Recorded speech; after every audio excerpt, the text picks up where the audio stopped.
All right, welcome. Battles in the East, Volume 1, Bagration Stop by Decision Games. We're playing that scenario. It's a German now, turn 6. Pretty much break this battle up into fronts down here in the south. The Soviets pretty much are shut down here, grind to a halt. Um, don't expect much here. In the center, well, back here, the 70th is trying to finish off the Soviet 70th Army. Soviet Army is trying to finish off 4th SS here. They continue to be trapped and surrounded. And then they're kind of swatting down some Volksgrenadier units that got caught and trying to deal with them. And then 2nd Tank Army looked like they were pushing hard to come across here, but then the elements of, I think, 3 Panzer divisions blew through here, did a counterattack, and pretty much cut them off. You see here the headquarters for 2nd Tank is surrounded by panzers. And then up north, though, here's basically where the Soviets are pushing. They did blow a hole in the line here for the Germans, and of course, this is a big threat. I think this army, we put this army in attack supply, and it will be for the next 2 turns after this, and then this army maybe next, so this could be where they turn the flank. We'll see with the German turn, but let's go ahead and look at German supply phase first. Nothing much here. Interesting thing is, though, this guy, that was part of a kind of catching, getting behind, and blocking off the 2nd Tank. He is technically out of supply right now because this unit moved up to kind of seal the road for him. We'll see what the Panzers do in response. And beyond that, the various units up here in the north got caught in the Soviet advance. They're out of supply, and they're actually in a position where they can't even move anymore. Don't think the Germans are going to invest the time to try and save them. They're more worried about holding the line. And this is the Nara right here. That's the river that they have to cross, the Russians, to get victory points along with victory point hexes, which they've captured here, but they lost here. So we'll see what the German response is with this situation. As we said, we got 25th Panzer, elements of 19th Panzer, and the Hermann Göring Panzer all around here, and various other Panzer assets coming in here. And I think they're getting a reinforcement over here this turn, not too much. So we'll see what they do in response. So next will be the German movement phase. Be right back. All right, again, German movement phase is done. We'll work our way up from the bottom of the map. Keeping this brigade in reserve. That's about the only move here. Centered them on the forest. But beyond that, I feel like these are solid positions for the Germans. Did try and stretch it here a little. And then these units stretched a little here to cover for the Panzer divisions kind of shifting up and doing attacks up here. So the big item here is the Germans are going to go for the attack. We'll see that later. They can't pass up the opportunity to try and take out 2nd Tank Army headquarters. It does come back next turn, but the leader is permanently removed if they're destroyed. Want to clear out this guy here. Moved in such a way to block all his retreat options. So we've got an attack here, attack here. This guy moving here kind of restores supply for this, so we're going to see an attack here to clear this, and an attack here to seal off these guys. So this is where the main German Panzer divisions are continuing their attack to, at this point, pretty much finish off 2nd Tank Army. And then up north, general pullback here. We do see the reserve Panzer unit I had up here was able to work his way around here. We've got the cavalry unit here, the Hungarian cavalry, hop down the road, come up here. Probably going to isolate this spearhead, put them out of supply at the beginning.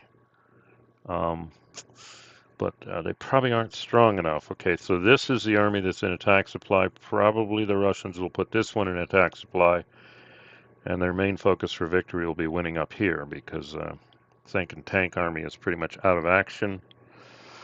And these infantry units, well, this is the interesting thing I realized. The only units who can, I got to go to the rules clarification. Only 1st Polish Army, which is earlier in the game got kind of mauled, so they're not really an attack force. 28, 48, and 65. And up here, this is, I gotta remember these headquarter names. I think it's these two. This one's yes, there's 65, and there's 48. So this guy can be activated, and 28 is the only other one, and that's not this guy. So they're in defensive, so it's 47.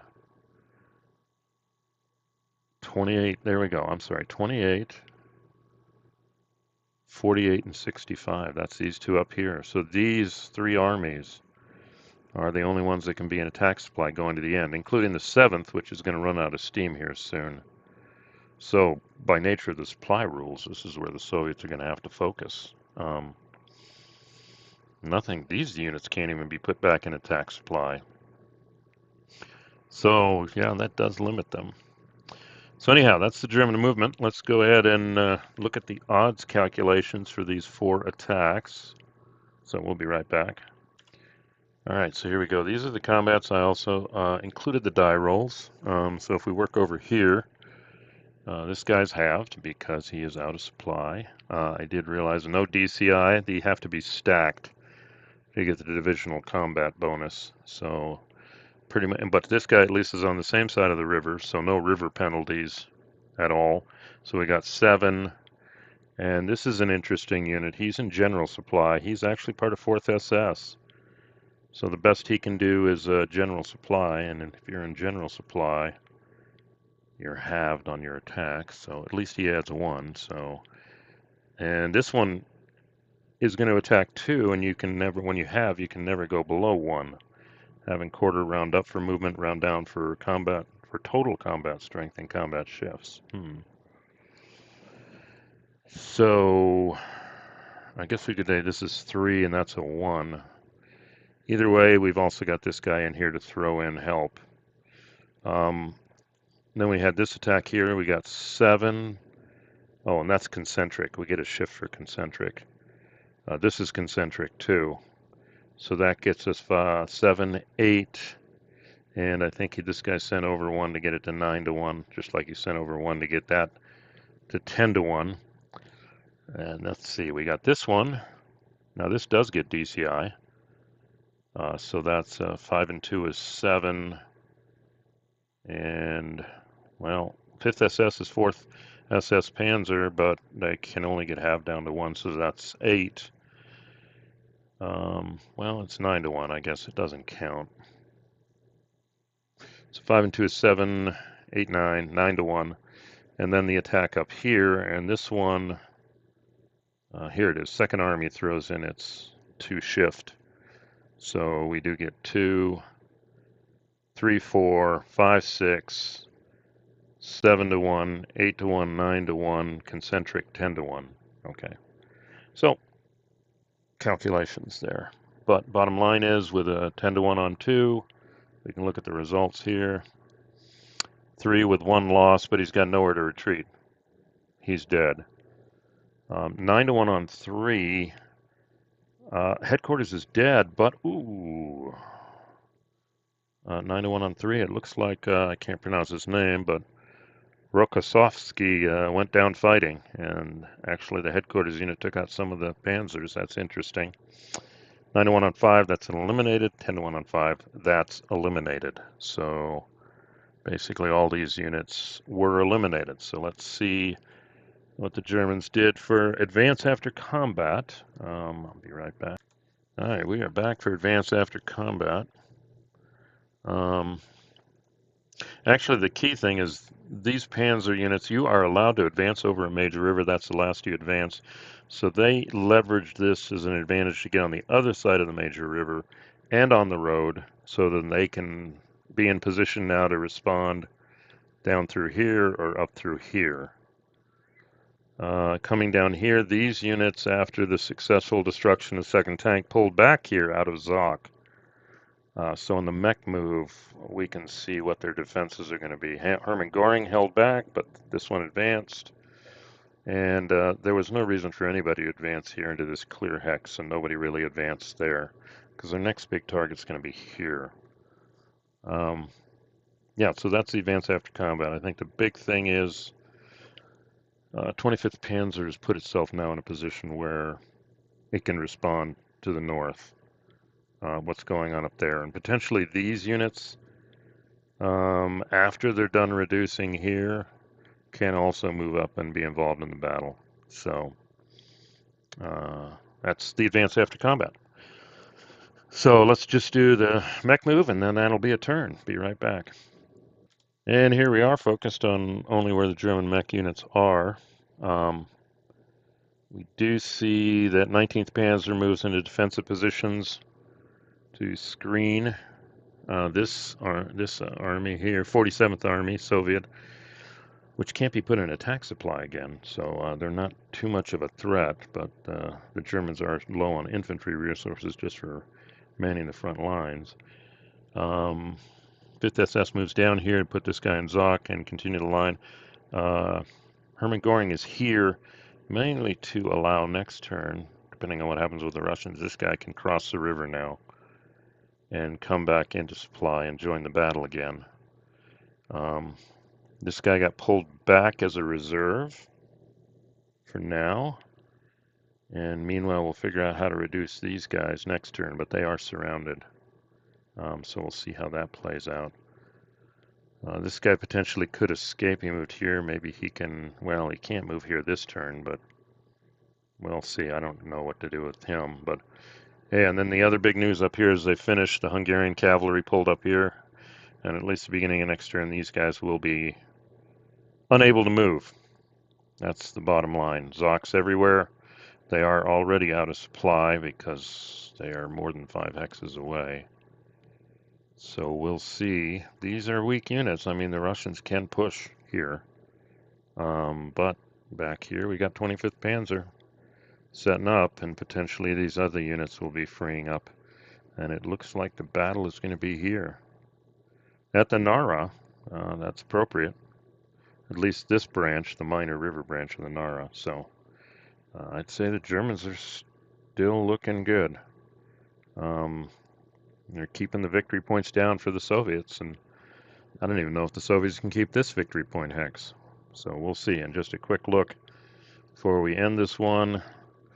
Pretty high bar. They've got to at least get to 4 for a draw. You know, let's say they held these two, they still got to get 2 more points. And so what they have to do is 1 VP for every 2 Soviet-controlled hexes west of Vistula or northwest of the Nara River.